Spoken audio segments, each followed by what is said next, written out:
말씀을 보십니다. 말씀은 출애굽기 3장 1절에서 12절 말씀까지를 한 절씩 교독을 하겠습니다. 모세가 그의 장인 미디안 제사장 이드로의 양떼를 치더니 그 떼를 광야 서쪽으로 인도하여 하나님의 산 호렙산에 이르매 여호와의 사자가 떨기나무 가운데로부터 나오는 불꽃 안에서 그에게 나타나시니라.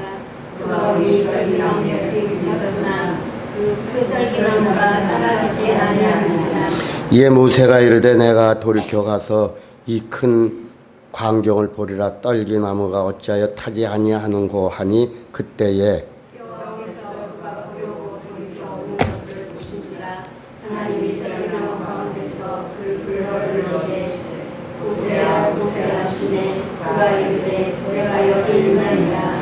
하나님이 이르시되 이리로 가까이 오지 말라. 네가 선 곳은 거룩한 땅이니 네 발에서 신을 벗으라. 또 이르시되 나는 그의 조상의 하나님이니 아브라함의 하나님 이삭의 하나님 야곱의 하나님이니라. 모세가 하나님께 오기를 두려워하여 얼굴을 가리매 여호와께서 이르시되 내가 애굽에 있는 내 백성의 고통을 분명히 보고 그들의 감독자로 말미암아 부르짖음을 듣고 그 근심을 알고 내가 내려가서 그들을 애굽의 손에서 건져내고 그들을 그 땅에서 인도하여 아름답고 광대한 땅 적과 꿀이 흐르는 땅곧 가나안 족속 헷 족속 아모리 족속 브리스 족속 히위 족속 여부스 족속의 지방에 데려가려 하노라. 이제 가라. 이스라엘 자손의 부르짖음이 내게 달하고 애굽 사람이 그들을 괴롭게 하는 학대도 내가 보았으니 이제 내가 너를 바로에게 보내어 너에게 내 백성 이스라엘 자손을 애굽에서 인도하여 내게 하리라. 모세가 하나님께 아뢰되 내가 누구에게 바로에게 가며 이스라엘 자손을 애굽에서 인도하여 내리까. 다 같이 하나님이 이르시되 내가 반드시 너와 함께 있으리라. 네가 그 백성 애굽에서 인도하여 낸 후에 너희가 이 산에서 하나님이 섬기는 이것이 내가 너를 보낸 증거니라. 부르심을 입은 사람 모세의 특징을 볼 것 같으면은 모세가 상당한 유능한 사람이었다고 하는 것입니다. 그런데 하나님은 그를 쓸모없는 사람으로 간주를 했어요. 남자 40세가 되면은 인생에 대한 여러 가지 해박한 누림과 지혜로 자신 있게 만듭니다. 더구나 모세는 바로 공주의 아들로서 당시 최고의 문화, 또 애굽의 모든 문화를 다 습득한 사람이라고 할 수가 있습니다. 그러나 그의 가슴 속에 나라와 민족을 향한 의기가 불타오르고 있었습니다. 그러나 하나님은 그가 자기 힘으로 아무것도 할 수 없음을 깨닫게 하시고 또 그가 그것을 시인하기까지는 그로부터 시작을 해서 또 40년이 흐르겠습니다. 하나님의 구원하심은 인간의 지혜로 증명할 수가 없는 것입니다. 고린도전서 1장에서도 보면은 무능한 자를 들어서 유능한 자를 부끄럽게 한다라고 이렇게 말씀합니다. 약한 자를 들어서 강한 자를 빈손으로 돌아가게 한다고 말씀하고 있습니다. 모세의 마음을 추측해 본다면은 그는 40년 기다리면서 하나님을 많이 원망을 했을 것입니다. 내가 주를 위해서 살아보려고 했더니 이럴 수가 있습니까? 아마 하나님 앞에 원망도 많이 했을 거예요. 내가 누군데 이 초야에 묻혀서 양을 따라다니면서 풀이나 뜯겨야 되는 겁니까? 또한 사람들도 많이 원망했을 겁니다. 그러나 하나님은 그 마음이 죽을 때까지 40년을 기다렸어요. 숱하게도 많은 시간을 의기와 좌절로 엎주락뒤주락 하면서 50년, 60년 이렇게 늙어가는 촌부, 양을 치는 목동으로 전락하고 있는 스스로의 모습을 바라보면서 이 밑바닥을 거니는 절망과 희망의 갈림길을 40년을 지나면서 모세가 얻은 것이 뭡니까? 나는 못합니다. 나는 아무것도 할 수가 없습니다. 주님이 함께 하시지 않으면은 나는 너무나 무능한 존재입니다라고 할 때까지 주님께서 기다리신 거예요. 출애굽기 2장 11절에 13절까지도 보니까는 모세가 장성한 후에 한 번은 자기 형제들에게 나가서 그 고역함을 보더니 어떤 사람이 어떤 시브리 사람 곧 자기 형제를 치는 것을 본지라 좌우로 살펴 사람이 없음을 보고 그 애굽 사람을 쳐 죽여 모래에 감추느니라. 이 모습과 3장 11절을 비교해 보면은 모세가 하나님께 고하되 내가 누구간데 바로에게 가며 이스라엘 자손을 애굽에서 인도하여 내리까 이렇게 말하고 있어요. 그러니까 40세의 모세와 80이 된 이 모세의 모습이 비교가 됩니다. 4장 10절에 보니까는 모세가 여호와께 고하되 주여 나는 본래 말이 능치 못한 자라 주께서 주의 종에게 명하신 후에도 그러하니 나는 입이 뻣뻣하고 혀가 둔한 자니이다 라고 바로에게 이렇게 말하고 있는 거예요. 하나님 앞에 이렇게 말하고 있는 겁니다. 나는 참 말을 못해서 바로에게 가서 이런 말을 할 자신이 없다고 하는 거예요.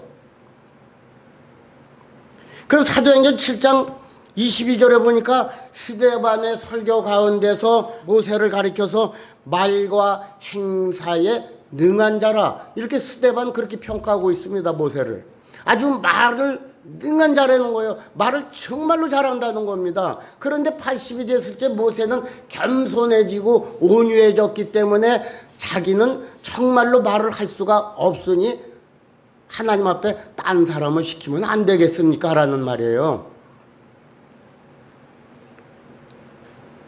그런데 출애굽기 4장 10절에서 나는 혀가 뻣뻣하고 둔한 사람이라고 이렇게 말을 하잖아요. 스스로가. 그러면 유능한 사람이 못 된다 이겁니다. 이렇게 고백을 할 때까지 몇 년이 걸렸느냐 하면은 쉬운 것 같지만 40년이 걸렸어요. 40세에 그 젊음에 쓸 수도 있는데 너무나 교만하고 방자이기 때문에 하나님께서는 그대로 사용할 수가 없기 때문에 또 40년을 기다렸어요. 그러면 40년이 걸린 80의 촌으로 늙어간 모세는 아주 겸손해졌습니다. 왜 하나님은 40년을 참으셔야 했습니까? 주객이 전도되지 않기 위해서라는 겁니다. 누가 부르셨어요? 나는 스스로 있는 자다. 내가 너를 부른 여호와라 이렇게 말합니다. 그러면은 모세는 누굽니까? 부르심을 받은 자다 이겁니다. 그럼 주님이 우리를 부르셨는데 그런데 하나님의 일을 하는 과정 속에서 보면은 주객이 전도되어서 우리가 주님을 따라야 되는데 주님이 끌려다닙니다. 우리에게. 하나님의 일입니까? 내 일입니까? 이게. 우리는 너무 말이 많습니다. 하나님은 당신의 영광을 사람에게 주시기 위해서 사람을 불렀는데 이것들을 담아서 전달해야 될 그릇이 자기 안의 사상과 철학들을 가지고 이야기를 하기 때문에 그것을 제거하기 위해서 하나님은 40년을 모세를 쓰기 위해서 기다렸다는 거예요. 그러니까 하나님도 얼마나 인내가 많으신지 모릅니다. 그러니까 아주 혈기가 방자했을 적에는 하나님이 쓰시질 못한다는 거예요. 그러나 이제 훈련을 받고 고난을 통해서 계속해서 겸손하게 질 때에 나는 못합니다라고 스스로 자백이 나올 때 하나님께서는 그때 너는 됐다라고 하면서 하나님께서 쓰신다는 겁니다. 하나님 저는 늙었습니다. 절대로 이스라엘 백성을 내보내라고요? 아이고 저는 사람을 인도하는 것은 실패를 한 사람입니다. 이제는 도저히 자신이 없습니다. 그때 주님은 이제 됐다. 너의 자아가 죽기를 내가 얼마나 학수고대했는지 아느냐? 라고 주님은 말씀하고 있습니다. 하나님은 아브라함에게 씨를 주겠다고 약속을 하셨는데 그런데 아브라함이 자꾸 자기의 기력을 의존합니다. 그 가능성이 말라버리기까지 24년을 기다리셨어요. 왜? 생식 능력이 다 떨어져서 이제 아이를 낳으면은 자기 생식 능력으로 난 것이 아니라 하나님께서 역사하셨구나. 이것을 알게 하기 위해서 하나님께서는 24년을 기다리게 하신 겁니다. 처음 부르실 때 기다림의 기간을 가르쳐 주셨다면은 그것은 어쩌면 쉬운지도 모릅니다. 그러나 하나님은 가르쳐 주지 않았어요. 우리는 매일 매 순간마다 자기를 죽여야 되는 것입니다. 어떤 사람에게는 14년, 20년이 걸릴지도 모릅니다. 그러나 하나님이 나를 통해서 일하실 수 있도록 하는 것은 아무리 급해도 처리되지 않는 사람은 거룩한 목적을 위해서 하나님께서 사용하실 수가 없다는 사실인 겁니다. 아브라함이 기력이 있을 때 아마 아이를 낳았다면은 그것은 아브라함의 작품이요 공로라고 이렇게 스스로가 생각을 했을 것입니다. 아브라함의 수고의 소산입니다. 그러나 그의 원기가 다 죽은 다음에 아기를 낳았기 때문에 그것은 은혜요 하나님의 공로라고 이렇게 말할 수가 있게 되는 겁니다. 우리가 주님 안에서 구원받은 것은 우리는 은혜라고 말합니다. 그러면서 우리는 전부 자신의 의를 가지고 있습니다.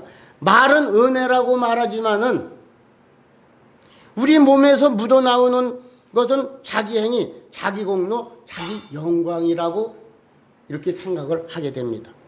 하나님 당신 스스로 일하시기를 원하시는 겁니다. 유능한 사람일수록 다른 사람에게 간섭받기를 상당히 싫어합니다.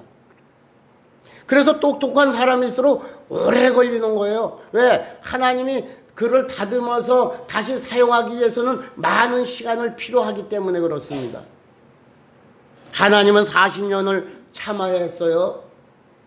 시편 90편을 보니까는 모세 기도가 나오는데 10절 12절을 보니까는 우리의 연수가 70이요 강건하면 80이라도 그 연수의 자랑은 수고와 슬픔뿐이요 신속히 가니 우리가 날아가나이다. 누가 주의 노의 능력을 알며 누가 주를 두려워할 대로 주의 진노를 알리까. 우리에게 우리의 날 계수함을 가르치사 지혜와 마음을 얻게 하소서. 모세는 80세가 되어서야 드디어 하나님이 원하시는 대로 자기를 부인할 줄 아는 사람이 됐습니다.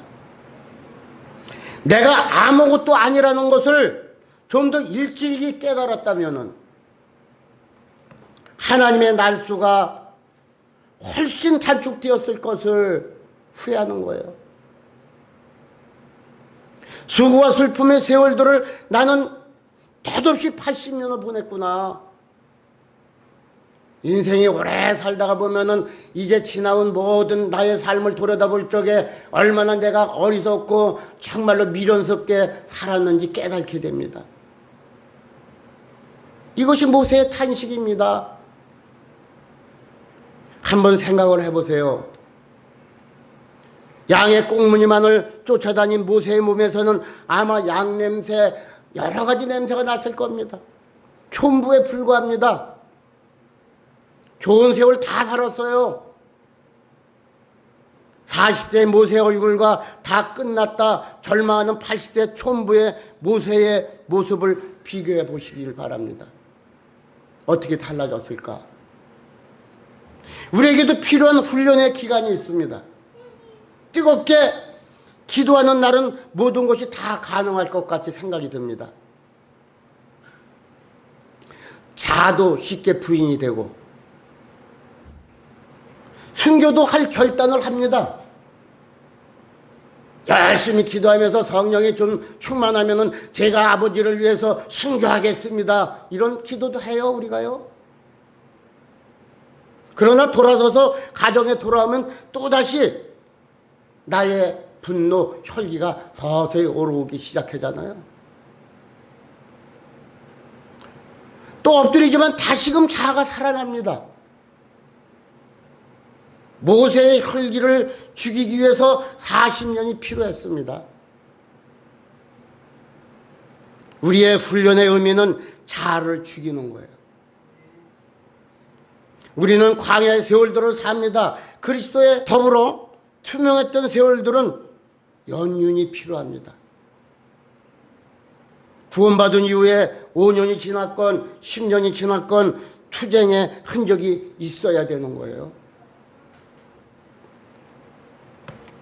3장과 4장을 보면은 모세 내가 너를 보낸다는 말씀이 여러 차례 반복이 되는데 하나님은 우리를 보내셔서 당신의 일을 하시기를 원하십니다.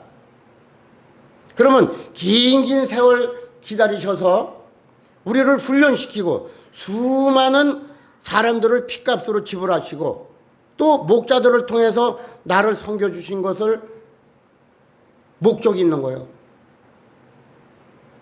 당신 자신이 일하고 싶어 합니다. 그러나 우리는 내가 하나님을 지배하고 다스리려고 합니다. 왜 가시나무에 불이 붙었습니까? 가시하면 우리는 창세기 3장을 연상을 하게 되는데 아담이 범죄하고 저주를 받음으로 땅 가운데 가시와 엉겅퀴가 났습니다. 그래서 창세기 또 3장과 출애굽기 3장은 좋은 대조를 이루고 있는데 창세기 3장을 보면은 가시가 저주의 결과였어요. 그러면 창세기 3장에도 불이 있었는데 그 불의 역할이 무엇이냐? 하나님께 화염금을 든 그룹들을 동원해서 에덴 동산을 지켰습니다. 그러니까 아담과 하와가 에덴 동산을 가지 못하도록 생명나무로 나가는 길을 막고 동산을 가지 못하도록 막았던 겁니다. 창세기 3장에는 하나님과의 어떤 관계를 차단시키는 가시의 불이 되었다고 한다면은 출애굽기 3장에는 가시의 의미가 달라지게 되는데 가시는 태워지지 않지만은 불은 타오르고 있습니다. 이것이 비밀이에요. 그러면은 아담이 범죄했을 적에 그는 책임을 전가했습니다. 하와 역시 하나님이 지으신 피조물 가운데 뱀이 그랬노라고 책임을 전가를 합니다. 나는 죄가 없다고 의롭다고 하는 거예요. 그렇게 할 때 가시는 저주의 불은 하나님과의 관계를 차단하는 불이 됐다 이겁니다. 그러나 80세의 세월이 흐른 다음에 자기 공로나 자기 자랑이 다 깨져버리고 나는 못합니다. 이렇게 고백하는 모세 앞에서의 가시의 의미는 나는 본질상 진노의 자녀여 하나님의 심판을 받을 수밖에 없는 죄인임을 고백하는 것이다 이겁니다. 그럼 우리에게 가시의식이 필요한데 내 몸과 나의 지나온 삶을 볼 때 우리 모든 것들이 허물이요 또 저주요 하나님의 심판을 피할 수가 없었습니다. 그러면 남을 위한다고 했던 모든 것들이 독사의 독을 내었고 하나님을 위한다고 하는 모든 수고가 오히려 하나님을 안타깝게 하는 철부지 행동을 바로 했음을 회상을 하게 됩니다. 그때 바로 이런 가시의식을 갖고 있는 사람들에게 하나님의 불이 옵니다. 불이 와서 그 가운데 타오르기 시작을 합니다. 이때의 가시란 불은 바로 나의 성령 충만함을 말하는 거예요. 불이 타오릅니다 속에서. 그러나 가시는 여전히 가시로 남아 있습니다. 가시는 그대로 있지만 가시를 통해서 불은 계속 타고 있습니다. 바울은 성령 충만한 사람이었다고 말합니다. 어떻게 그는 성령 충만한 상태로 마지막 날 때까지 계속 유지할 수 있었느냐? 바울은 죄인 중에 괴수라고 고백을 합니다. 나는 정말 주님 앞에 죽을 사람입니다. 괴수입니다. 정말로 이런 죄인은 정말 하나님 앞에 쓸모가 없는 사람입니다라고 하나님 앞에 고백했을 적에 하나님은 됐다라고 쓰는 거예요. 우리가 보배로 이 질그릇을 가졌으니 이는 능력에 힘이 큰 것이 내게 있지 않고 하나님께 있음을 알게 하려 함이라. 우리가 사방으로 쌓임을 당해도 쌓이지 아니하며 거꾸로 트림을 당해도 망하지 않고 답답한 일을 당하여도 낙심하지 아니하고 핍박을 받아도 버림받지 아니하며. 아담과 하와와 뱀을 시켜 그랬다고 이렇게 말합니다. 회개하지 않고 전가했을 적에, 내 죄를 남에게 전가했을 적에 그 불이 하나님과의 관계를 차단을 시키는 불이 되고 말았습니다. 바울은 어떻습니까? 어떻게 성령 충만함을 마지막까지 유지할 수 있었습니까? 옥중 서신 빌립보서를 썼는데 또 에베소서를 썼잖아요. 어떻게 해서 그 옥중에서 이런 좋은 책이 우리에게 여태까지 남겨서 우리에게 좋은 교육으로 남을 수 있었는가? 죄인 중에 괴수라고 고백을 할 수 있는 겸손한 마음이 되었기 때문에 하나님께서는 그 감옥에서라도 많은 업적을 남길 수 있도록 하나님께서 역사를 하셨다 이겁니다. 모세의 가시의 의미는 뭡니까? 나는 못합니다. 유능한 사람인데도 불구하고 그는 겸손해진 마음을 가지고 나는 못합니다라고 하는 이 고백이 있었을 적에 하나님께서는 그를 쓰셔서 하나님의 심판을 받을 수밖에 없었으나 회개하는 가시의 불이 붙어서 민족을 구원하는 큰 지도자로 하나님께서 사용을 하실 수가 있었던 것입니다. 바울의 능력이 꺼지지 않았던 비결이 있습니다. 그는 자기 자신을 죽일 자로 생각을 했습니다. 하나님이 그에게 가시를 허락했을 적에 그는 더욱 하나님 앞에서 나는 깨질 수밖에 없는 자라고 고백을 합니다. 그가 가시의식을 가졌을 적에 그의 몸에서 계속 불이 타오르기 시작을 합니다. 모세가 자신은 할 수 없는 자라고 고백을 할 때 하나님은 그를 통해서 불로서 나타났습니다. 이것이 부르심을 받은 사람들의 쓰임받는 사람의 특징이라고 할 수가 있습니다. 민수기 12장 3절에도 보니까 모세를 가리켜서 하나님은 그는 지상에서 가장 온유한 자라고 했습니다. 온유하다는 말은 뭡니까? 부드럽다는 것을 말하고 있는 거겠죠. 많이 배우고 자신의 생애 속에서 자랑할 것이 있는 사람은 부드럽지 않습니다. 항상 자기를 뭔가가 어필시키기 위해서 많은 자랑을 늘어놓습니다. 그러나 겸손한 사람은 깨지고 실패한 경험이 있기 때문에 온유해지고 하나님 앞에 나는 정말로 버르지만도 못한 존재다라는 것을 고백을 하게 하는 거예요. 하나님 앞에. 모세는 40년 동안의 훈련을 통해서 자아가 처리되었어요. 긴 세월이죠. 40년. 인간이 80에까지 요새는 100세 세대라고 하지만은 대부분 80이면 전부 죽습니다. 그 안에 죽어요. 그 안에 죽지만은 그 40년의 세월이 얼마나 긴 세월입니까? 모세가 이스라엘 백성을 인도할 때의 모습을 보면은 사건이 생길 때마다 모세는 엎드렸습니다. 기도의 의미는 바로 내 모습으로는 할 수 없사오니 당신이 하십시오입니다. 문제가 생길 때마다 엎드렸습니다. 기도할 줄 알면서 왜 우리의 무릎들은 이렇게 뻣뻣한 겁니까? 기도는 무엇인가의 일을 이루기 위해서 하는 것이 아니에요. 응답받기 위해서 꼭 기도하는 게 아닙니다. 내가 죽고 그리스도가 나를 통해서 주인 되신다는 것을 시인하는 것이 기도입니다.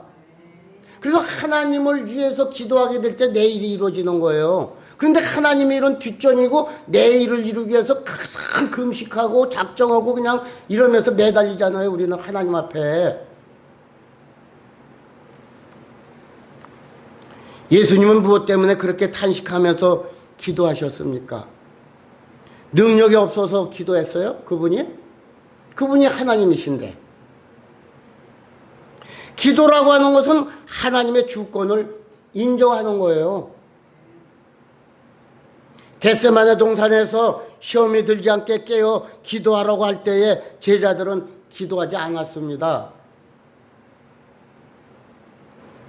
자신이 있었기 때문에.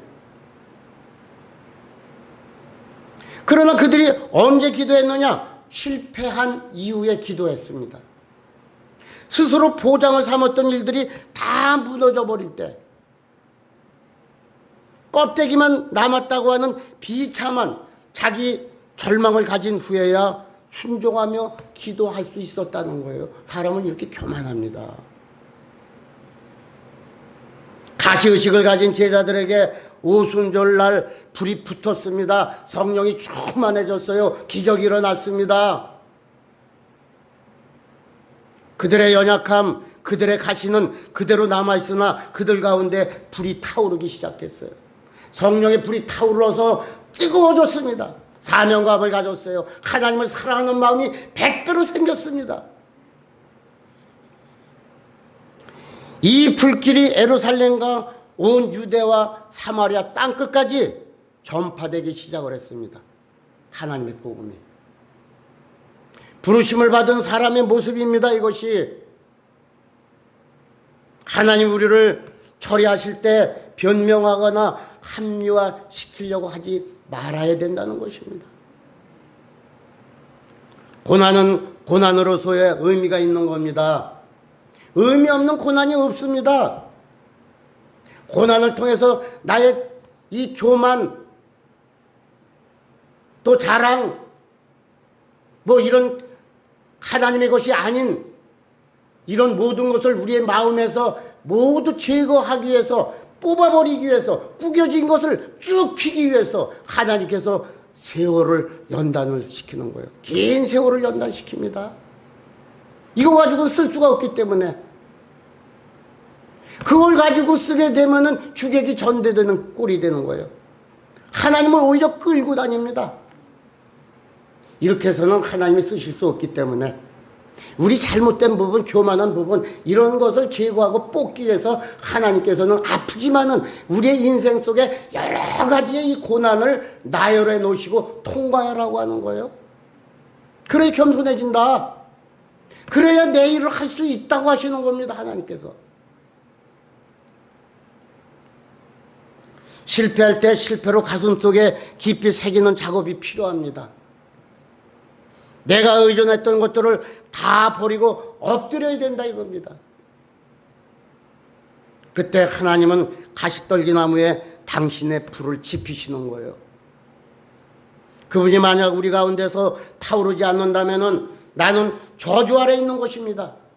가십니다 오히려. 그러나 심판 아래 있는 사람이고 본질상 진노의 자녀였지만은 내게 불이 타오르기에 나는 하나님께 쓰임받는 사람이고 하나님의 일을 이루는 사람인 것입니다. 더 많은 가시의식이 필요합니다. 나는 못합니다. 하나님이 없이는 나는 우리 하루도 살 수 없는 사람입니다. 라고 고백하는 자가 되어야 된다 이겁니다. 가시의식이 정말로 필요한 거예요. 하나님과의 차단된 이 관계를 활짝 여는 이 관계로 우리가 다시금 새롭게 변화되어야 된다 이겁니다. 더 많이 시인하고 또 하나님은 더 많은 불을 우리 가운데 그렇게 될 때 지피시는 거예요. 뜨겁게 하시는 거예요. 하나님께서 성령 충만함을 주셔서 무엇이든지 하나님의 일이라면 내가 얼마든지 나는 해낼 수 있습니다. 단 하나님이 함께 주실 때는 할 수 있습니다라는 이런 겸손한 고백이 있어야 될 줄로 믿습니다. 아멘. 24절을 보면은 야곱의 전능자의 손을 입음이라. 야곱이 스스로 야곱의 하나님이라고 말합니다. 25절에 보니까 네 아비의 하나님이라고 합니다. 26절에는 네 아비의 축복이 네 부여조의 축복보다 나서라고 이렇게 말합니다. 그럼 한번 생각해 보면은 아브라함과 이삭과 야곱, 이 중에 누가 제일 못된 짓을 많이 한 사람입니까? 야곱일 겁니다. 그런데 야곱이 지금 하나님의 거룩한 축복을 자식에게 선언을 하면서 하는 말이, 아버지 하나님 야곱의 전능자 나의 부여조를 향한 축복보다는 야곱을 향한 축복이 더 컸다라고 이렇게 말합니다. 우리 인간적인 눈으로 볼 때는 아브라함과 이삭이 하나님의 축복을 많이 받았고 야곱은 얻어 터진 흔적밖에 없다라고 이렇게 생각이 들어요. 그러나 창세기 마지막을 마감하는 기록에서 야곱의 고백을 보면은 나를 향하여 부여주신 하나님의 축복이 내 할아버지 아브라함과 내 아버지 이삭보다도 오히려 내가 더 많이 누렸다, 이렇게 스스로 말하고 있습니다. 야곱은 참 권모술수에 아주 능한 사람이라고 합니다. 그가 꾀를 부릴 때마다 하나님 그를 치셨어요. 마지막 그가 바로를 만났을 때의 그의 고백은 창세기 47장 8절 9절에 보니까 바로가 야곱에게 묻되 내 연세가 얼마뇨? 야곱이 바로에게 고하되 내 나그네 길의 세월이 130년이다. 나의 연세가 얼마 못되니 우리 조상의 나그네 길의 세월이 미치지 못하니 험악한 세월을 보냈나이다. 야곱이 다루심을 통해서 점점 할 말이 없는 사람이 되었을 적에 하나님은 그를 축복을 하셔서 아브라함과 이삭에게 주셨던 축복보다도 더 많은 축복을 주심으로 인해서 그의 이름은 이스라엘이라고 이름을 이렇게 바꿔주셨습니다. 그는 이스라엘의 조상이 될 수가 있었습니다. 그러니까 성경을 볼 것 같으면 이 이름이라는 것이 상당히 중요하구나 라는 것을 깨닫게 됩니다. 왜? 하나님이 쓰실 때는 이름을 바꿔주셔서 쓰는 사람이 또 많이 있었어요. 그만큼 이름의 뜻을 갖고 있는 것이 굉장히 중요하다는 거예요. 그런 나의 인생에도 좋은 영향력을 미친다는 거예요, 좋은 이름은. 그래서 하나님은 이름이 나쁠 적에는 바로 바꿔주십니다, 이름을. 그래서 사용하시는 것을 볼 수가 있어요. 그러니까 우리가 이름 잘 지으세요. 이름을 잘 지으셔서 좋은 인생을 만들어 가시기를 바랍니다. 누가 은혜가 많은 사람입니까? 용서받은 경험이 많은 사람. 누가 하나님 앞에 쓰임받을 수 있는 사람입니까? 가시의식을 갖고 있는 사람을 통해서 하나님은 그를 축복을 하시고 마치 야곱을 다루셔서 그를 통해서 역사하셨듯이 하나님은 당신의 사람을 다루시고 계시다 이겁니다. 그러면 우리는 이 고난을 받을 적에 어떤 생각을 하게 되느냐면은 하나님이 이 긴 날을 갖다가 나를 연단하고 이 고생을 시키는 것은 나를 버리셨나? 하나님은 나를 사랑하시질 않나? 아니면 하나님이 전혀 관심이 없나? 이렇게 생각하는 분들이 많이 있는데 그렇지 않다는 겁니다. 연단을 통해서 무언가 하나님의 계획을 나를 통해서 이루고자 할 적에 우리는 긴 세월을 나의 잘못된 부분을 고쳐주고 또 연단을 통해서 우리의 잘못된 것을 다시금 새롭게 하셔서 쓰시기 위해서 하나님께서는 우리 인생에 많은 연단과 역경을 늘어놓고 그걸 통과함으로 인해서 나의 잘못된 부분을 고치고 하나님 앞에 나는 죄수입니다, 잘못했습니다라고 고백할 수 있는 이런 마음으로 우리를 갖다 만들기 위해서 하나님께서는 연단을 우리에게 인생 속에 주셨다는 것을 잘 아시면서 절대로 실망하지 마시고 하나님 앞에 겸손한 마음으로 고백을 할 적에 하나님께서는 우리를 높이 사용하실 수 있다는 것을 잘 아시기를 바랍니다. 그래서 행여나 나의 알량한 지혜와 재능 고집이 하나님의 역사를 제한하고 있지는 않는가 분별해 보시고, 또 주님은 우리를 통해서 당신 자신이 사시기를 원하신다 이겁니다. 말씀에도 보니까는 이제는 내가 산 것이 아니오지 내 안에서 그리스도께서 사신 것이라고 이렇게 말씀하고 있습니다. 이 말씀은 자아가 부인되어진 사람들만이 드릴 수 있는 거룩한 삶이요 말씀이라고 할 수가 있습니다. 그러니까 우리는 어떠한 삶이 우리를 정말로 더 빨리 땡겨서 우리가 하나님 앞에 쓰임을 받기를 원한다면은, 하나님 앞에 나는 아무것도 할 수 없습니다, 아주 작은 자입니다 라고 하나님 앞에 우리가 겸손한 마음으로 엎드렸을 적에, 고백을 했을 적에 하나님께서는 여러분들을 정말 인생 속에서 가장 귀한 사람으로 높이 사용하셔서 하나님의 뜻을 여러분들을 통해서 이루시는 줄로 믿습니다. 그래서 여러분들은 정말 하나님 앞에 순종하는 삶을 통해서, 또 하나님 앞에 내가 실수를 했더라도 나는 실수했습니다 라고 고백하는 사람을 통해서 하나님께서 사용하신다는 것을 하나님의 원리를 잘 이해하고 깨닫게 되므로 여러분들의 인생을 빨리, 어려움 속에서 빨리 단축을 시켜서 우리 모두가 쓰임받는 저와 여러분이 되시기를 주님의 이름으로 축원을 드립니다. 평생을 울어도 다 채울 수 없는 그 사랑, 십자가의 해, 하늘이 내게 준 귀한 비밀. 평생을 불러도